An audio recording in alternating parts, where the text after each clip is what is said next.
மேட்சுக்கான 3வது ஓவர். Good shot. Nanda எடுத்துருக்காருங்க, அள்ளி வெளியே போட்டிருக்காருன்னு சொல்லலாம். அவுட் சைடு ஆஃப் சைடில் வந்த பால first ball wide, again reball. First one good shot. ஏறி அடிச்சிருக்காரு. கேட்சா வெளியவா அப்படின்னு பார்க்கலாம். பால் ஏர்ல வெளியே போயிருக்குங்க. போதுமான பவர் இருந்திருக்கு. Ball number 2. Good shot. Sixer number 3. Yes, சூப்பரா கனெக்ட் பண்ணிருக்காரு மிடில் ஆஃப் த பேட்ல. Next one lower full toss. Another one from Nanda. Back to back sixer clear பண்றாரு.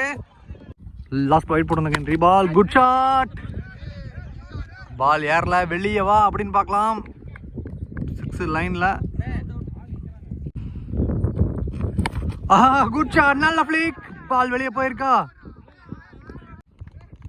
6. Ball number 4. Good shot. Sixer number 7. Nanda இந்த 6ஓட 50 பாக்குறாரு. வெறும் 17 பால்ல 53 ரன்களை கடந்திருக்காரு. நந்தா ப்ரோ பேட்டப் 50 கம்ப்ளீட் பண்றாரு. வெறும் 17 பால்ல 53 ரன், 7 சிக்ஸர் அதுல அடங்கும்.